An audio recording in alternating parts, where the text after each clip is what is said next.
Majega Banks champion. Schofield. Kent official.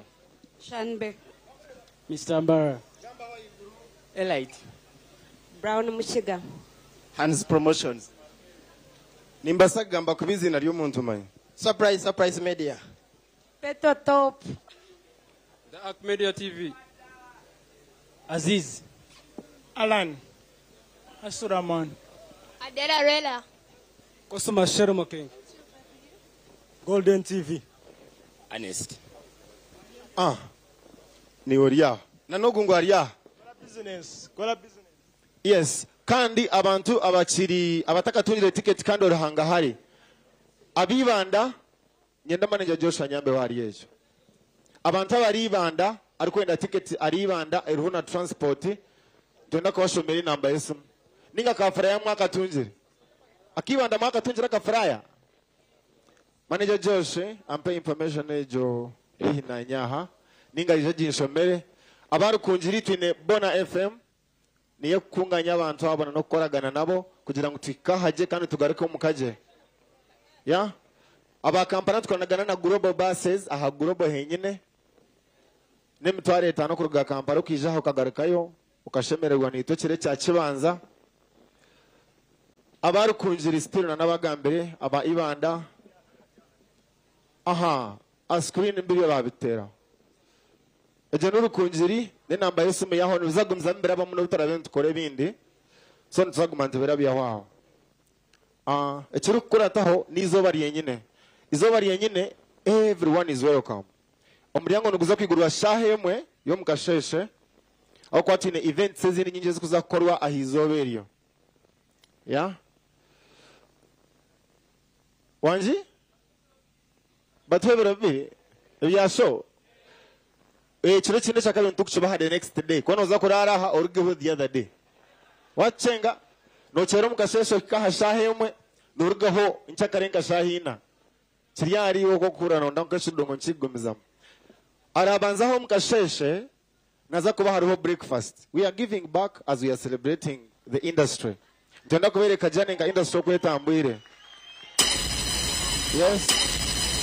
Abari kubanzaho mukasheshe eshaha za breakfast aho kwantsa kweta karota kanywire muka breakfast sikusibya ha mpaka otakarire gundo murundi tko so abari kubanzaha nza kubaha breakfast. Yeah. Ahizoba ndiyo rumwe tuineho ekikuza kwija kwanveiringo ho mission kanza kubibira ho kace twenda ngu twengeginge abahagizi bitu kuba physically fit abo kuba nicyo abintu bikuteganisa amagara gitu kushanga umuntu atari fit omyaka yakura kuramu usanga ngu wagere burwire bita just routine man konka ukabota ari fit kurugakari so tutiruhe mpaka zo bugari akagari karingo kwiruka konka kono kahanga hari wano mangu no manyaka sota noza kweta bamu ntakuteka ko riteri yoko kubasa kukizamo no ko kubasa kusinga necara bejora atware akona kasheshe nibakaha abanywe breakfast basimbre omuziki gomeze mu batshangisirize nebindi byono. Yeah, on still the same day performances waba no mango ine chitone chawe ohije kare abo kubobwire boroho aine chitone wena chance ya ojereke erizoba abo kono shango mwana ine music ye konka chance yo kuza aha platform etangui so ohije kare chitwere kugira ngo utagira tunankaya agira ngo nakererwa ohije kare then wabara ku performinga tumanye nshonga habwenje. Yeah, kacheshe yayanjire buzo onkani nyenda yonka bibiri abo kuba nikirungi kurzana nimwe tubekana sakumwe two ebuzo nka bibiri ntabasakora mu muntu abikunganye wabitugambire umuntu arabema bitunge buzo nka bibiri bishatu.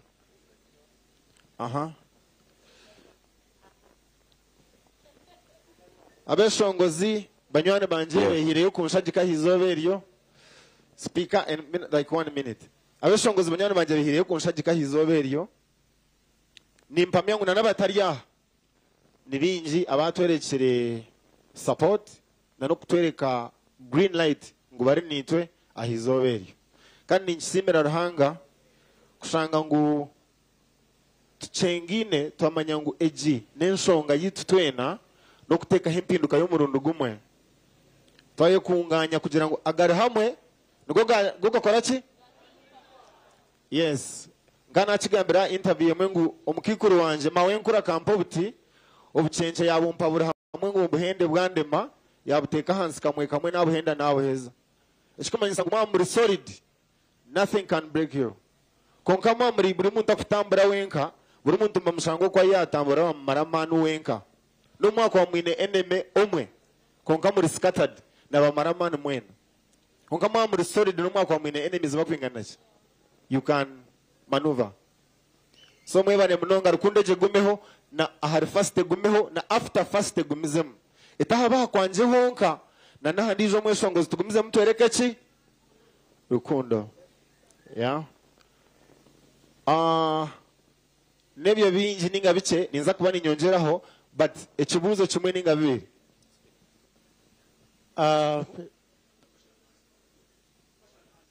Twabaramusya mwena bija kwagira Regi naishabiza press conference.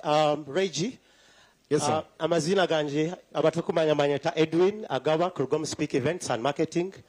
Regi, we started with you back in 2019. We did the first show at Ajip Motel. Twakwasa ho University in 2023. Twajiza Lugogo Twajiza. So many people are asking this time, what are you going to prove after Kacheka Stadium? Oyeshongo Ireje Mnonga, I've seen a few questions on social media. Ngu omweshongo zi kamazirevyo nebyako ziri omwihangeri. What is next after Kacheka Stadium? Thank you very much. Ekirukuretaho after Kacheka no kugira ngo tutakagire hare umuhanda tugigurire kimwe n'abandi banze barabo mahinda be. Machenga hona kugira ngo turebe yo ndijo uturaze nyuma na wazirabemo Ajipu Kacheka nankai na wahika no ndijo na wakoreki arabemo no ndijo akoreki atacyaza hono kugira ngo tucoregere umuhanda ture tubintu banda turi kurondo umuhanda ho kutora hatugucoregerere kugira ngo umuntu arabe mu kibosere tuko umwana atere hiti yemwe araba hakwenda hona tuko icyo nicyo kiri kukurataho after Kacheka. Ekibuze kindi Lastly, anyone? MVP Alenka. MVP mumereze vuzo bibiri Tumaeleze bibiri. MVP tumabibiri. mevuzo bibiri. Right. Wokusaba kw'abantu bingi. Apana okuno kusaba kwawe. Eka kumbera anyway Gamba. business. Nko muntu o supportingira abana bingi aha. Bingi nani ntaha mu bakunyakira ngo MVP bo bare kwija. Mwe bare promoting a music ya Western Uganda. That's the main thing. Now yaja nguna indebuzo bibiri. Echo kubanza tukuza university in. You promised a studio for artists in Western Uganda. Yes sir. Fortunately, the studio came and the price was expensive. What plans do you have for artists who cannot afford the cost of the studio? Because when the studio came, you were charging around 400k, yet the average cost around bara shatu. Echa kabiri, you are working together as artists. Okay. Reje yona tamuzinjiri yo kugira ngo abeshongozi bona twatagane tukore hamwe nico kigenderwa cha industry. However, kutwentu zo mushows za T-Paul za Omega tweta kureba endorsements. However, abena akora appearances. This time around, Tiontuza Kacheka, where I want everyone to come and support him. Twalebe endorsement ya T-Paul ya Omega. Why is it coming now? Yet at least you would have initiated it before. Yebare mnonge vuzo byawe bibiri. No inekini nza chukwa. Echo kubanza yagamba studio. Studio ekabaho konka twashanga ngo turi mu mwanya gwitu nkitwe nitupangisa nitugera mbene byateganisa konka ntenda kugiconstructing kugira ngo eberye yiti yona na kizimbe cyayo. Kwena ngo aho mwana yija no wakobera 00 akora koreki atahe. Echo ninyeha yo kuchikora kugira ngo nabandi bakakora ki bakachinkora. Yes. Kandi cha endorsement nimfa yo munonga kugira ngo ngume nyinemu enjuma omulinye hagume mwensa. So I stand with only things that make sense to me and my God. Yeah? So chintu chani checking anyona ruhanga wanje, I don't go in it. Echakubanza nimbasa ko ntarakozere endorsement ya show ya Omega because I was not involved.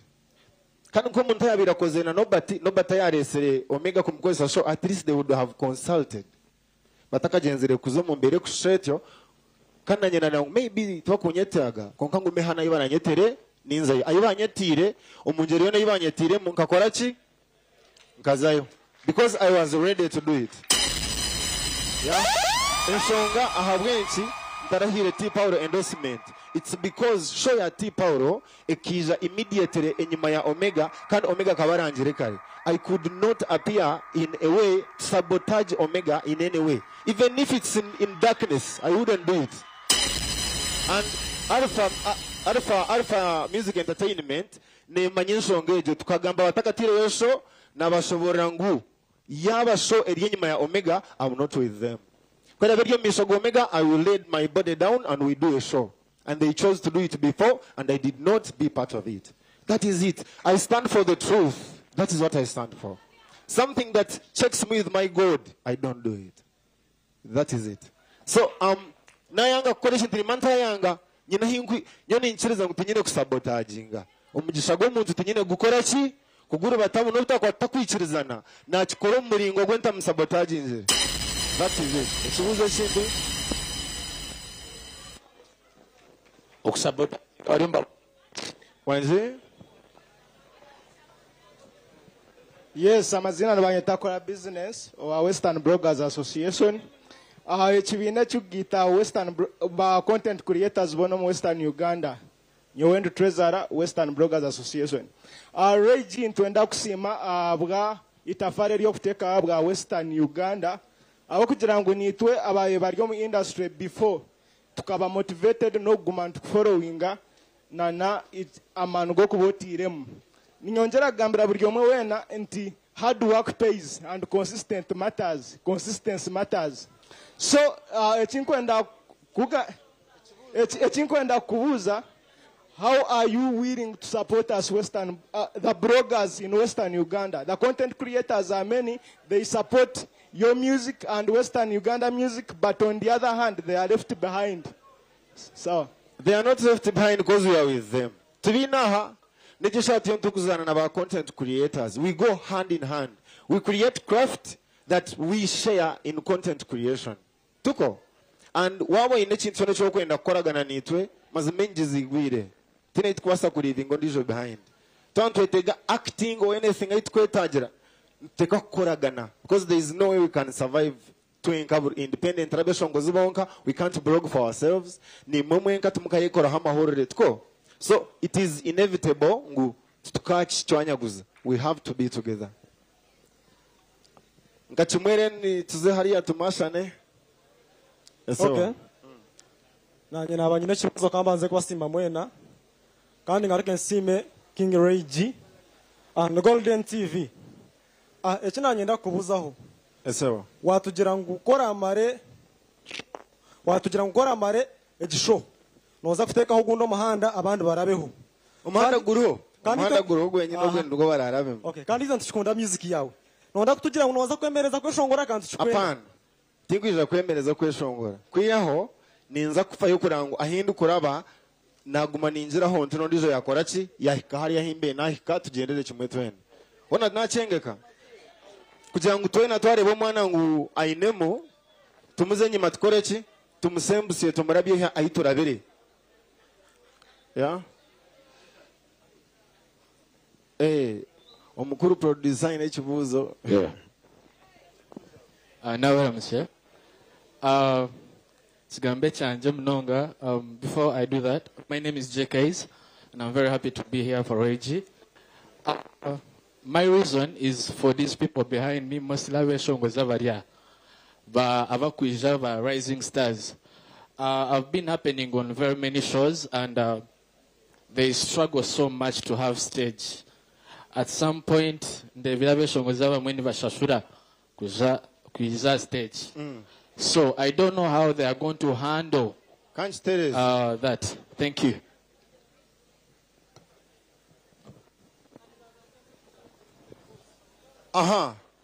Echa omoshongozi kufana stage ari umusigaza yene kibuzo kimwe cy'amahera omweshongozi wena tayine ku Rwanda stage mutakajya unabahabura kubi ikintu cyone cyo muhendo tikine kubankizambara nobo kuba ine talent uri kubasa kuba wamana umuntu yakora no fayo munonga kuza stage akwesiza atogumana Rwanda ndecho kano ine wakanunje numuncenga tayine ku Rwanda stage kora wakanunje amana gawogona gateko mu creating mantunga amana gawogona gateko mu creating good work and pushing it yarabaho noza kushashurwa no yishongora oriyaha program umuntu yakweta ati izo yeshongorereho wenyina ine kutera hembere ukeshongora kuba nakora ki nakwetaga yatagitireho vuge imotoka yawe vuge piki yawe ngo tambure otahe mwancenga utakamara mu value iyo ine value bakweta nibeteko kutera hembera nungi yo gukora ki yo koramu ataje nkiza kumanyisa ngo ba promota mbakutwereze kitinisa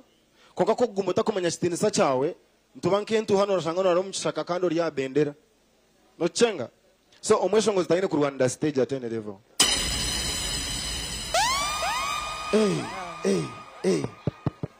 Nyoni mbazano kusima Regi yebale sebo nabesongozo aboyine ngogo umusiza wakuriye nyuma uko umushizo gwandiye nyuma azari abashabinje nyuma yanje go wesuze ogo owesuti no musiza murungi okwatira abana bato akaba akorabo nani okwemerera abana abatandike music kabajya baba umuzinda besongore ninkusima munonga yebale sebo uri mushongozi yo mwesongozi mbakwetaho izina ryawe yo kwezi Urban Kid yeah okay Urban Kid nza kumuha stage ayizoberyo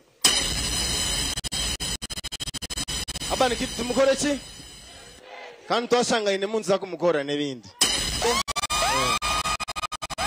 okay tutora heza aha DJ Mata yo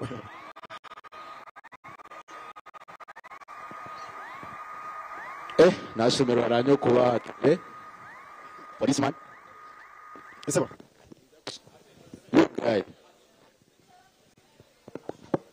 so niza kuchira point I remember way back in time okakoraho site ya it was Ikonde ekane sending out music ya Western so think my project ejeka ekahendera because abishonguzo mena gifuna hati abwe obe bintu bibiri mu kiyungu bitari byo misho twakoze platform ebiye kugira ngo omwana yashoze cyeshongoro akiteho abahagizi bamuhagire ngashinji 10 atunga ka center ka director ze kore kindi konka twareba audience atakashwase gita batije batitize there numwenda tujigareho erukushashura ninge takushashura ona shawe cyane mukunde yabyo ndobasa kwikirizana tugire ngo tuteke platform ejo ecyeshongoro umuntu yakirekura at least the first week penshi gashinji 10 twikirizana kuja uno tapping aho ochi downloading mobile mano mweshongozo wa muhera zinchi 10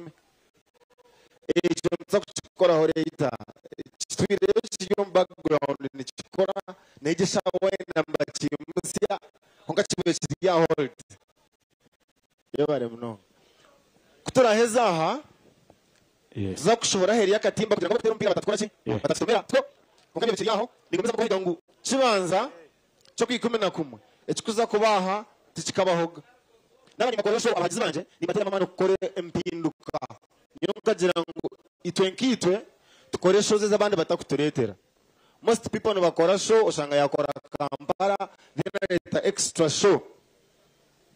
areta extra show omuri Western Uganda usanga ngutiyatereza hinaka kuboramu usanga ntaboramu ka production vibe bakutugire batagambaje kongeche cyo vinga kugira ngo eshito akozere rugogo ndukukora times 2 because this is bigger and this is home none binzi mu ndechenye bazeba sponsors bitu abarumu NBS nka biggest media partner utwine twebaze Afro Mobile twebaze Tayari TV twebaze Bona FM as a radio itwine abodi kandi pango mrenjerizoba zimwa hampango yes twebaze Peps na Aquafina abatwire nyime myaka yo nabaringa NBS tuba kuturuga hayi tora tubaba bariho tubaze team abo kunda mandazi n'imigati murumu kansara amona tume amandazi today two kansara iha amandazi aga sponsorship aha then waba nonda ticket ya online nobasa kuchanga aha mu ticketing tukira kusharinga link ejo aha social media platforms zitu konkana waza internet okasearchinga momo ticketing noza yeno searchinga hechivuro chitu ninga wascrolling tuno rebaho atwaka yitu notunga ticket yawe aho mpaho wanje uri chibuzo nonakwebaza ba sponsor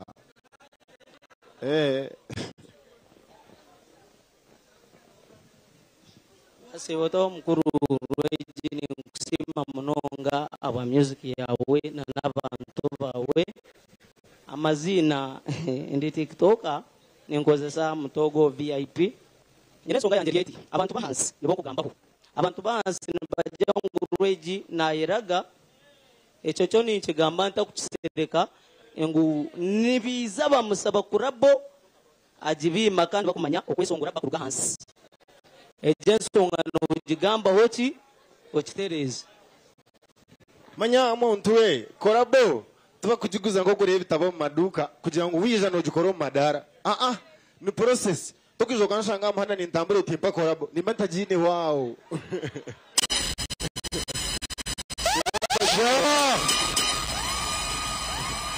so tubantu basagumza mutuhuruza ati sako konsha korabo no shabe namba omanya nkumanya then tuzo mu studio tukora ki korabo nebyo biceninga byinji show yito ya kibanza tuneho abeshongozi abakuza kuteshongorera obo kubanza reka tuganirize n'amazina yes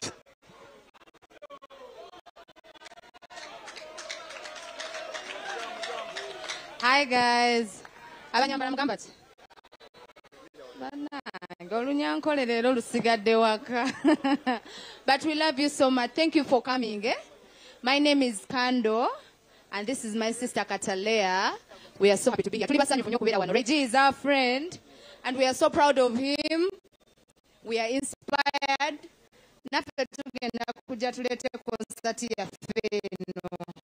Will you come? Munaja. Okay, abon Katalea and Kando.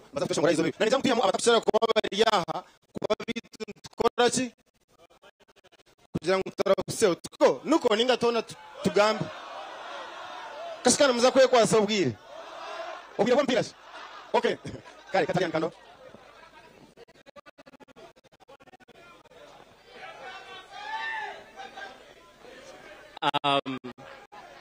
mwebale mnonga bijaha amazina ninye famous nyenda kusima Reggie eje kintu kiyakora aha nechaman mnonga nyina mashemerwa mingi kuja ngundiaha and thank you so much obuna ni ntaho mundomu management yitu na team ya Gundeze Gang famous na Katalea Kando bajirangu tugure table show ya Reggie. Thank you so much. Hello, amazina ni Simba JK aka the one mwebale kwija tweshanje yo kibanza mwebale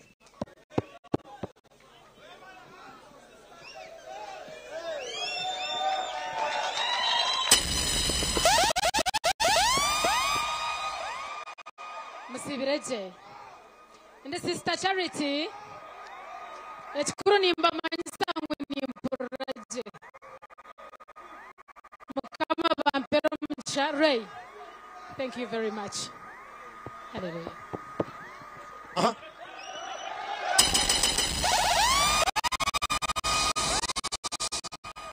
Bantu mwe bari kwija ahabwa mukuru witu amazina ni Ngumandiva.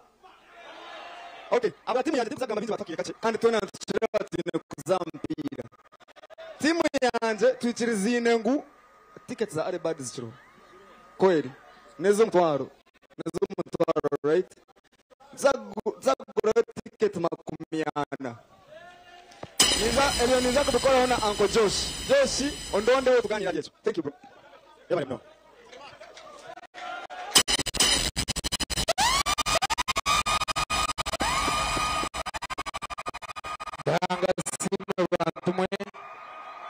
amazina ganya Televixon.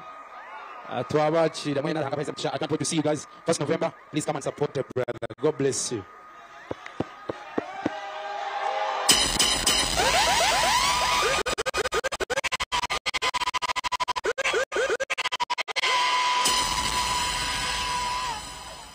Mwebare mnonga amazina niye Truth 256 abinje bakumanyanga Nsengeman kane nimba simo kumwija rizoba achibanza gake 11 mwije muhagire munwano wanje mwebare mnonga Nsengeman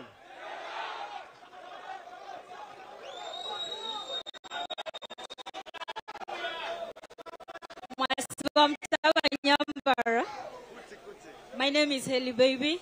Thank you guys for coming. Thank you, Reggie. Okuno mchona koze na utune eri anamjimanya omuntu omubiri no musasisa akunze. Yeah. Yeah man. So. Asira kurunzi.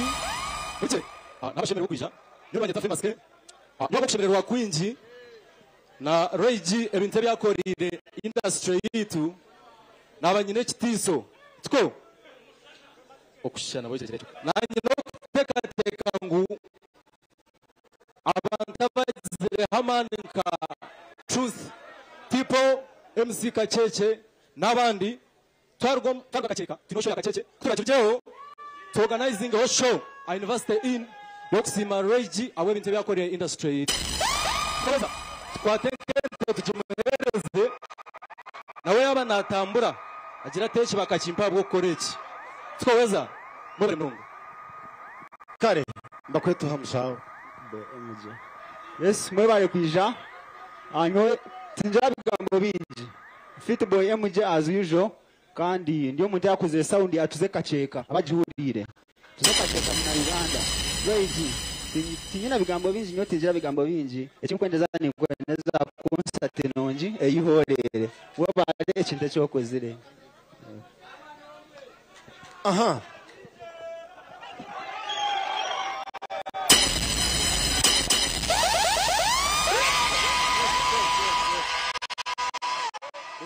abasira kana semerwa munonga kurego muryana nyendia tuna turya mwe bari munonga amazina ndo Black Boy Tears chobanza cyo kumwe mukamisinga amani kuri gakora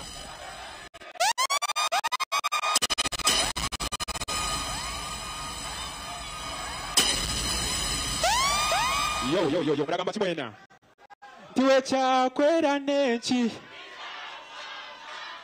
kweli shi okay amazina baranyeta G-Boy ndaruga kabare I want to thank Reggie kutaho muhanda nko kubire nakigambire kandi ko kuyagamba ngo naza kugumana higamo nitwari pa yabatwere ki turawe so thank you so much I want to recognize my president Shino Muchiga no adukstrada mbweno mu kibina kitu so big up on yourself mwije on 1st November please you guys come hano hijure tikwe yeah yo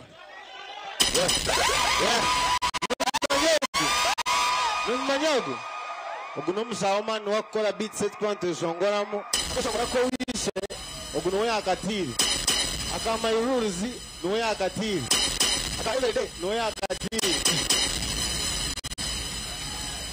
muri Kuwahura yes sir amazina ni instrumental andi akubita mwena kibanza cyo 11 twena nzuza kuba tulia yena kubereka my hidden talent by the way so izebaje kale inabashongoza mutinga hayife instrumental amakoreza yise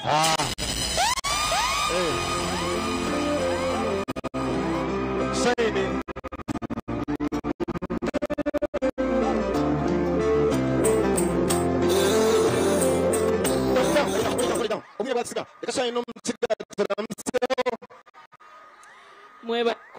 Thank you so much, Reggie, for this moment. That's why we are here. Of course, Turikuij. Nabawitu baraza kuija. Weza tukwe G-Boy. Mine is Reggie. Imagine a female artist under awesome entertainment. Thank you. oguyasha w'umweshongozo w'umushya under awesome entertainment Martin Rehemba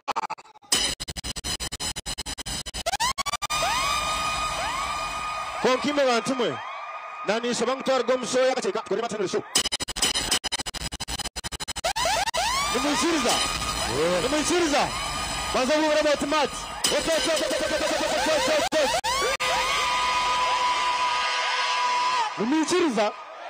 Nimuishiriza Hemba mwe wale bantu mwe kibanza ntuweta mwize tubatere disco